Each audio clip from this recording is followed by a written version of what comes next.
Hoy estamos en la fábrica donde fabrican auténticas suspensiones gigantes, resortes para camiones de minería, una máquina de 400 toneladas que pasa todo el día rodando sobre rocas del tamaño de tu cabeza, descargando y recogiendo 8 toneladas de material. Para que una máquina así no se desintegre después del primer viaje, necesita una suspensión increíblemente potente. Y así es como la crean.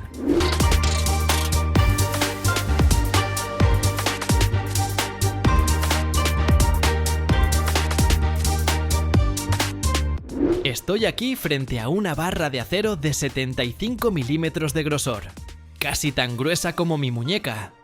De este monstruo van a fabricar un resorte de la altura de una persona que pesará cerca de 2 kilogramos. Un solo resorte.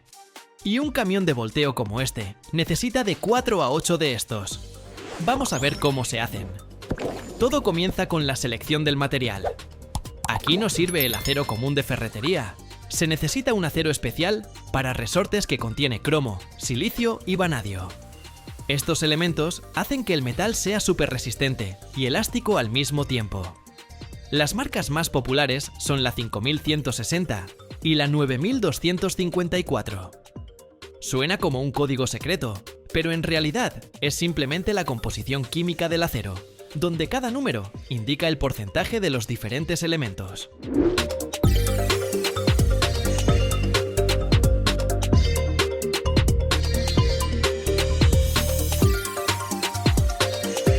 Estamos junto al horno de precalentamiento, la primera etapa de lo que llamamos enrollado. ¿Por qué tan caliente? Porque una barra de acero de más de 12 milímetros de espesor no se puede doblar en frío, simplemente se podría partir. Así que se calienta a más de 950 grados Celsius. Es tan caliente que podrías derretir aluminio en segundos. Miren este horno, se llama horno de vigas móviles. Barras de acero de entre 14 y 45 milímetros de diámetro se mueven libremente por su interior, calentándose uniformemente a lo largo de toda su longitud. El proceso toma entre 20 y 30 minutos. Si el calentamiento es desigual, una parte quedará blanda y otra dura, y el resorte fallará en una semana. Ahí sale la barra del horno, brilla en rojo intenso. La temperatura es de 970 grados. El calor que desprende es tan brutal que a 2 metros de distancia sientes el ardor en la cara. Y este metal al rojo vivo ahora se enrollará para formar un resorte.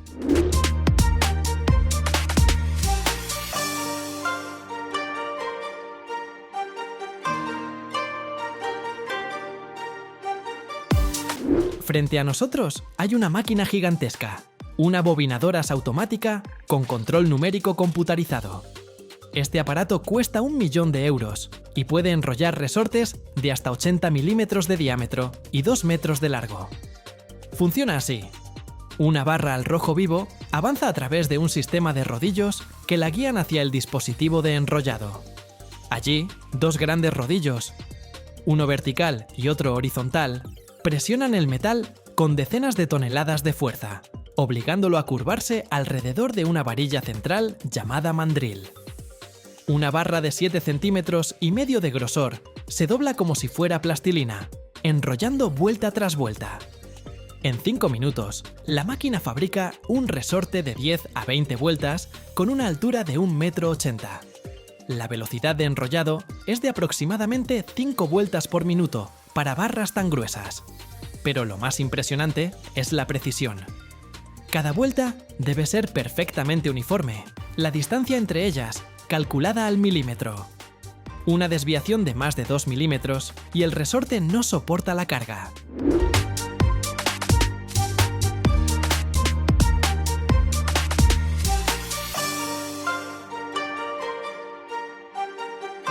Por eso la máquina lo controla todo.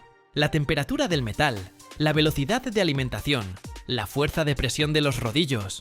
Un sensor tras otro transmite información a la computadora que regula el proceso en tiempo real. Cuando el resorte está enrollado, viene el templado.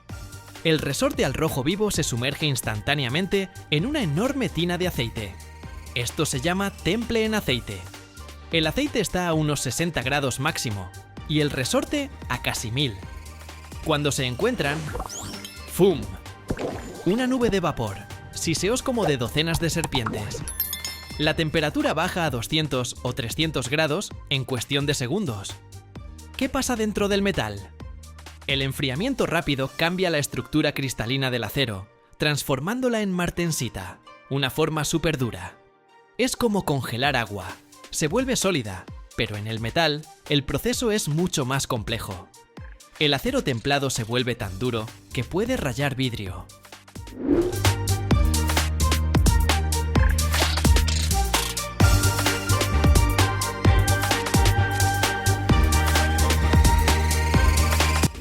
Pero hay un problema. Después del temple, el acero queda frágil como el cristal. Un solo golpe y el resorte puede quebrarse. Por eso viene la siguiente etapa, el revenido. Los resortes se calientan nuevamente, pero esta vez a una temperatura más baja, entre 400 y 500 grados Celsius. Se mantienen a esa temperatura de 2 a 3 horas y luego se enfrían libremente. El revenido es como un masaje para el metal. Reduce la tensión interna, hace que el acero sea menos frágil, pero conserva su dureza. La dureza final de un resorte para camión minero va de 40 a 50 unidades en la escala Rockwell C. Eso significa que solo puede rayarse con un diamante o con otro acero templado. Ahora veamos la siguiente etapa, el granallado. Miren esta cámara. En un segundo, miles de bolas de acero de medio milímetro de diámetro vuelan a 80 metros por segundo y bombardean la superficie del resorte. Esto no es destrucción, es refuerzo.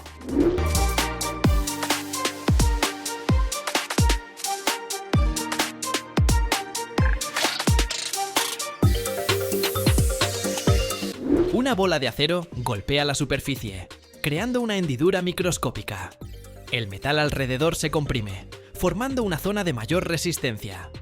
Millones de estos impactos cubren toda la superficie del resorte con una capa de metal compactado de hasta 1 milímetro de profundidad. Esto aumenta la resistencia a la fatiga, la capacidad de soportar millones de ciclos de carga sin agrietarse, entre un 30 y 50%. El proceso toma unos 3 minutos para un resorte grande. Después, la superficie queda mate, ligeramente áspera al tacto, pero mucho más resistente. Si los resortes sostienen el peso de la máquina, los amortiguadores frenan las vibraciones. Sin ellos, el camión rebotaría como una pelota después de cada bache, y el conductor terminaría con una conmoción cerebral tras un año de trabajo. Frente a nosotros, hay un cilindro hidráulico de 1,80 m de altura y 25 centímetros de diámetro. Adentro, un sistema complejo de válvulas, pistones y sellos. La idea básica es simple. El pistón se mueve dentro del cilindro lleno de aceite, empujándolo a través de pequeños orificios. El aceite resiste, frenando el movimiento.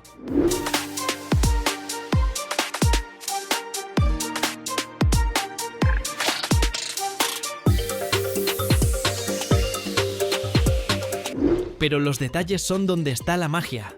Y la magia de este canal sucede cuando te suscribes. El pistón tiene varios tipos de válvulas. Unas funcionan con movimientos lentos, otras con impactos bruscos. A baja velocidad, el aceite pasa por canales pequeños, de 2 a 3 milímetros de diámetro. Cuando hay un impacto fuerte, se abren válvulas adicionales, de 10 a 15 milímetros, dejando pasar más aceite y evitando la alta presión.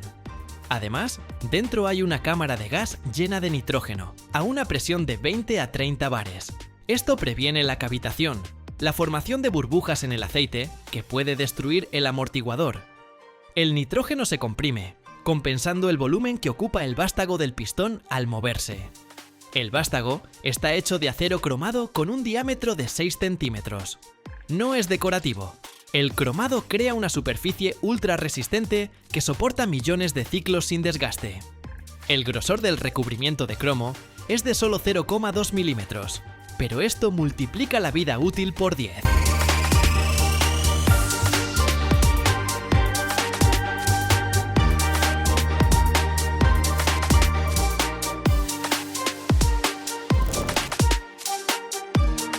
Cada año, miles de millones de personas en todo el mundo pisan el mismo pedal, sin sospechar que durante décadas los estuvo matando lentamente. Lo que debía salvar vidas llenaba el aire de veneno sin que nadie lo notara. ¿Por qué un material considerado perfecto desapareció casi de la noche a la mañana? ¿Y qué vino a reemplazarlo? Hay un detalle que nunca aparece en los anuncios de pastillas de freno, pero es justo ese detalle el que decide si tu auto se detiene o no en el momento crítico. Hoy, estas pastillas resisten un infierno, no humean y apenas dejan rastro. Pero el camino hasta aquí fue mortalmente peligroso. Quédate hasta el final y descubrirás qué componente oculto costó millones de vidas y por qué las fábricas modernas protegen sus fórmulas como si fueran secreto de estado.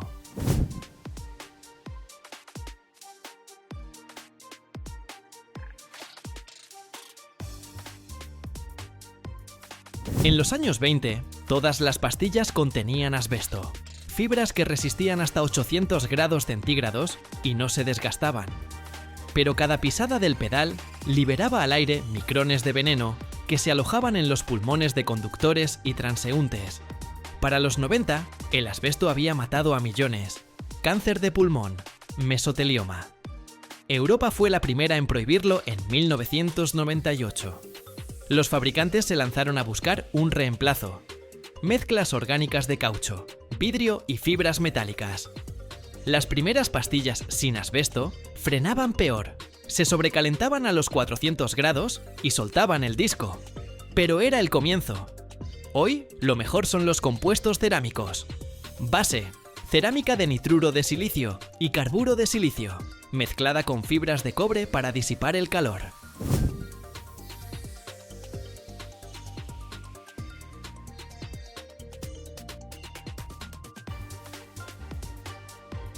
El material aguanta 650 grados sin deformarse, no rechina ni se deshace. La cerámica representa entre el 40 y el 50% de la masa, reforzada con fibras de acero para mayor resistencia.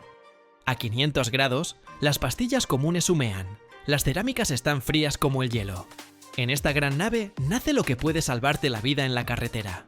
La producción de pastillas de freno cerámicas no es simplemente mezclar polvo con aceite, es una ciencia exacta con presión, fuego y máquinas de alta precisión. Cada pastilla de 200 gramos debe soportar 600 grados infernales, sin desintegrarse ni soltar el disco. Vamos a desglosar el proceso paso a paso, desde la materia prima hasta el kit terminado. Todo empieza en los silos de polvos. El ingrediente principal es la cerámica, nitruro de silicio, carburo de silicio, un polvo blanco duro como el diamante.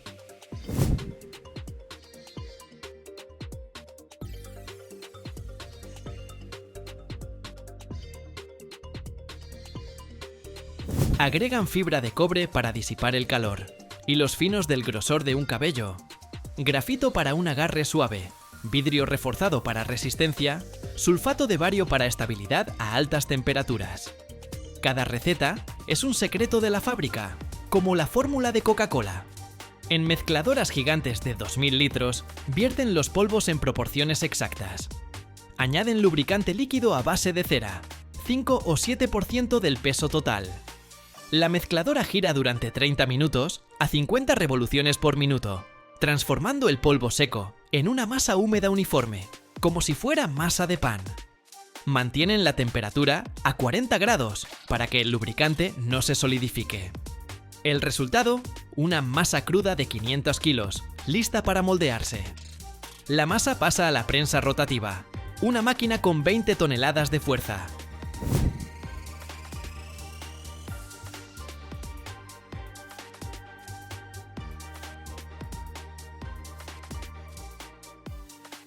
En un molde metálico de 150 x 60 x 15 milímetros se vierten 250 gramos de la mezcla.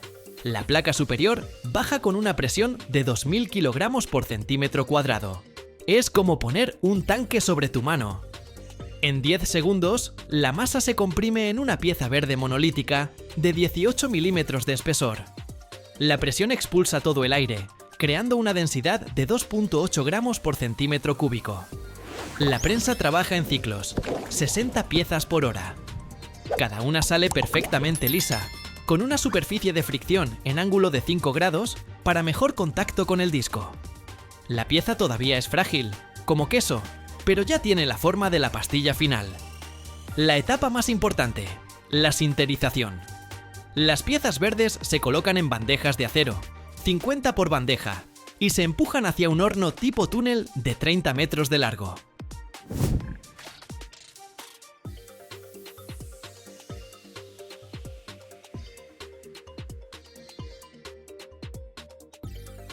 La temperatura sube gradualmente. En el pico de calentamiento, después de 4 horas, la cerámica se funde, las fibras de cobre se sueldan, el grafito se cristaliza. El sinterizado total dura 12 horas. Las pastillas terminadas, monolitos gris plateado, van a control. El escáner láser verifica las dimensiones con precisión de 1/100ª de milímetro. El ultrasonido chequea densidad y grietas. Se rechaza el 2%. Después viene el pulido. La máquina retira medio milímetro de la superficie de fricción para una geometría perfecta. Los bordes se redondean con radio para evitar chirridos. Se aplica el recubrimiento protector, una capa fina de disulfuro de molibdeno para ese primer frenado suave. Se marcan con láser. Se arma el juego. 4 pastillas más resortes más placa.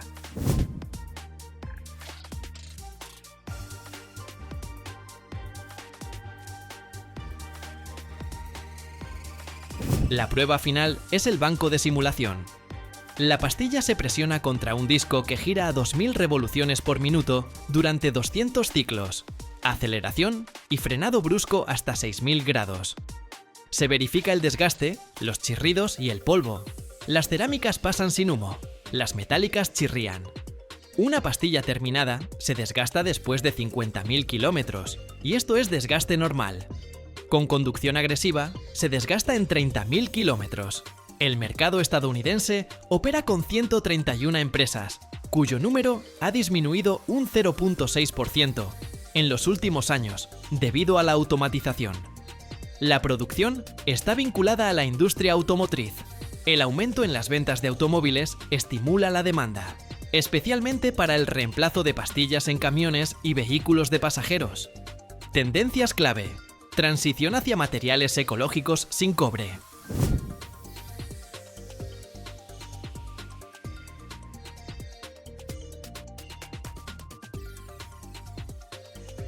California la limitó a 0,5% desde 2025, lo que redujo la contaminación en 28% en el estado.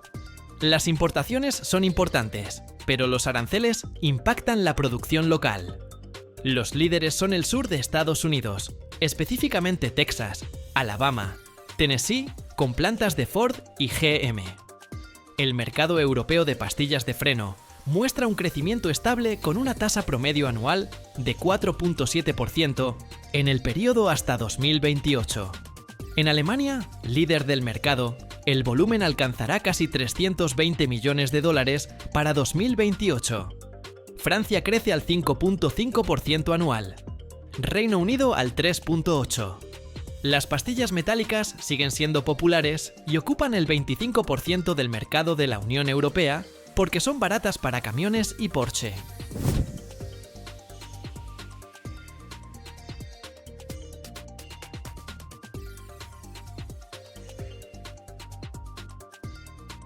Pero su polvo es un problema. El acero y el cobre se quedan en las carreteras, entran al agua y a los pulmones. La cerámica reduce las emisiones en un 80% comparada con estas semimetálicas. Además de las pastillas de asbesto y metálicas, hubo un intento de hacer orgánicas. Estas son pastillas del año 2000, el primer reemplazo masivo del asbesto. La base: caucho sintético, fibra de vidrio para refuerzo, Kevlar o fibras aramídicas para resistencia, más sulfato de bario y grafito. Su composición suave daba un agarre silencioso, poco polvo, no rayaba los discos. Pero a 550 grados pierden un 30% de su fuerza, lo que funciona para conducción diaria, pero no para deportes.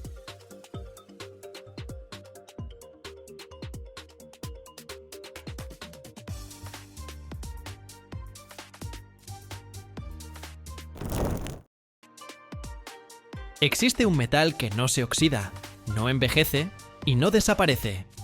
Simplemente espera. Espera en el agua, en el aire y hasta en nuestras casas.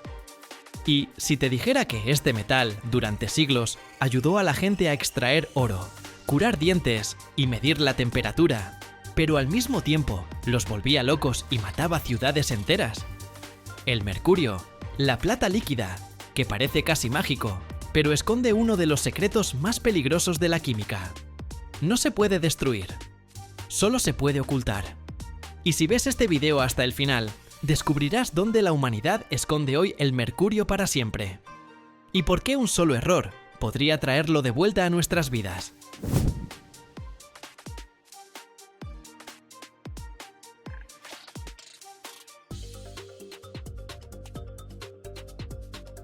La historia del mercurio no comienza con gotas brillantes, sino con un mineral rojo intenso, el cinabrio. Durante miles de años, la gente usó el cinabrio como pigmento.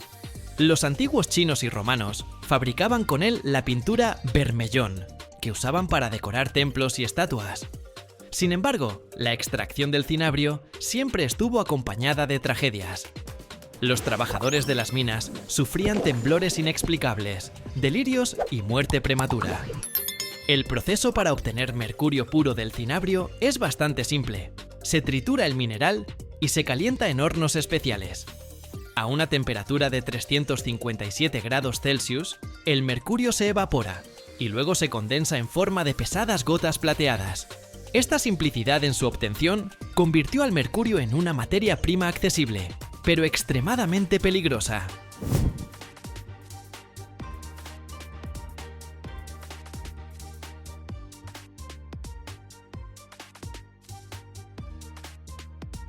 Una de las aplicaciones más masivas del mercurio en la historia fue la extracción de oro y plata. El mercurio tiene una capacidad única, literalmente moja otros metales al instante, disolviéndolos y creando aleaciones llamadas amalgamas.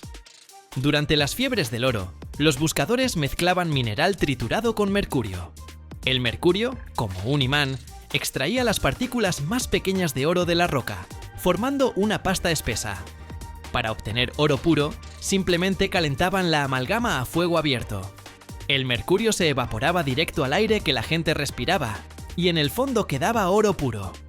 Este método, conocido como amalgamación, provocó una terrible contaminación de ríos y suelos en todo el mundo.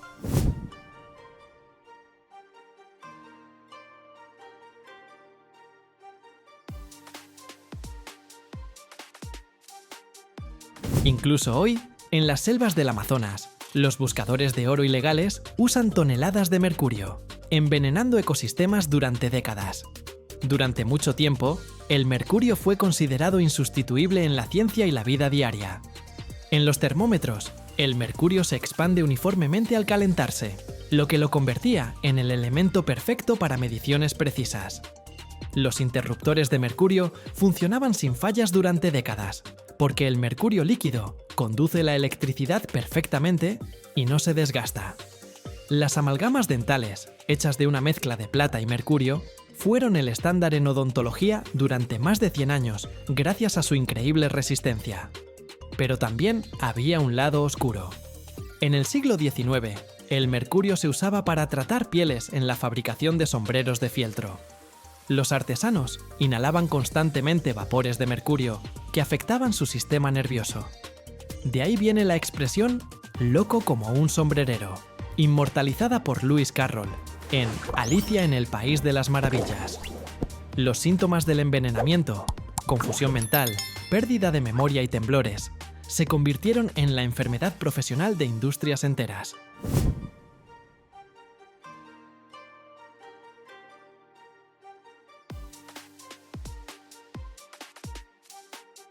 La principal amenaza del mercurio está en su capacidad de bioacumulación. Cuando el mercurio llega al agua, las bacterias lo convierten en metilmercurio, una forma orgánica extremadamente tóxica. Se acumula en el plancton, luego en peces pequeños y finalmente en grandes depredadores como el atún o el tiburón. El ser humano, al comer ese pescado, recibe una dosis brutal del tóxico. El ejemplo más terrible: La tragedia de la ciudad japonesa de Minamata en los años 50, donde una planta química vertía mercurio en la bahía. Miles de personas murieron o quedaron discapacitadas por daño cerebral. Este suceso dio nombre a la enfermedad de Minamata e hizo que el mundo reconsiderara prohibir el metal. Hoy está vigente la Convención de Minamata, firmada por más de 140 países. Prohíbe la fabricación y exportación de termómetros de mercurio, instrumentos para medir presión, la mayoría de lámparas fluorescentes y el uso de mercurio en muchos procesos industriales.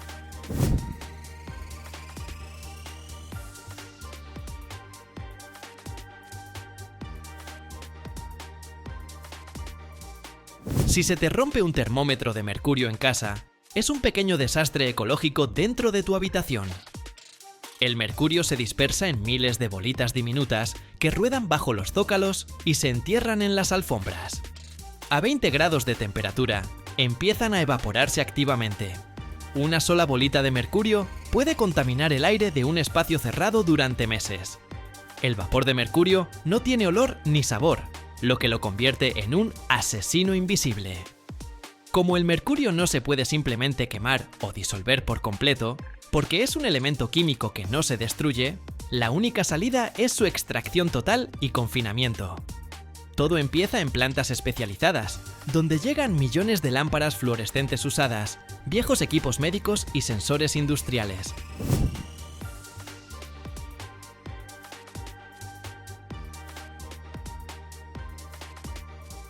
El primer paso es la trituración mecánica.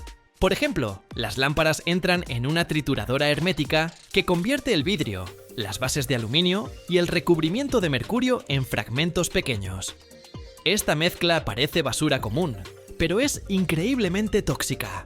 Cada tonelada de estos fragmentos contiene varios kilos de mercurio.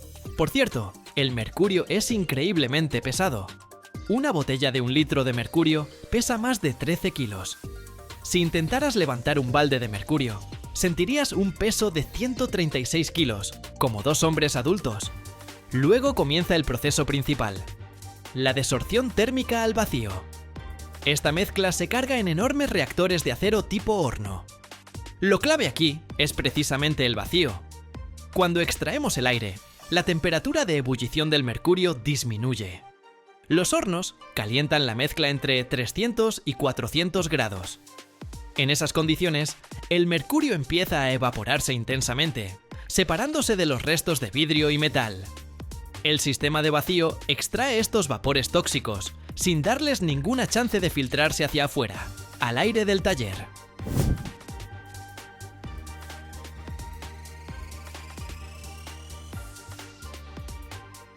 Luego, el gas de mercurio pasa al sistema de condensación. Son serpentines largos, enfriados a temperaturas muy bajas.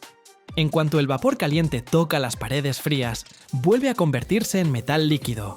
Las gotas plateadas escurren hacia tanques especiales. Lo que sale al final es mercurio secundario puro. Pero como el mundo poco a poco deja de usarlo, este metal ya no regresa a las fábricas. La última etapa es el encierro eterno. El mercurio líquido se mezcla con reactivos especiales, como azufre, para convertirlo en un compuesto sólido y estable. Sulfuro de mercurio, que no se evapora ni se disuelve en agua.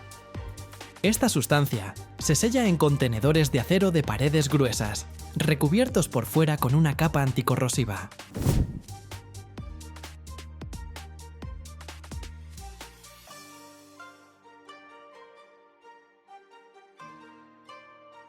Estos contenedores se envían a depósitos subterráneos ubicados a cientos de metros de profundidad, en antiguas minas de sal abandonadas o macizos de granito. Allí, en completa sequedad y bajo vigilancia de sensores, el mercurio se almacena durante décadas. Es la única forma de garantizar que la plata líquida nunca llegue a las aguas subterráneas, ni regrese a nosotros a través del pescado o el agua. La eliminación es costosa y complicada, pero es el precio que la humanidad paga por la seguridad de las futuras generaciones.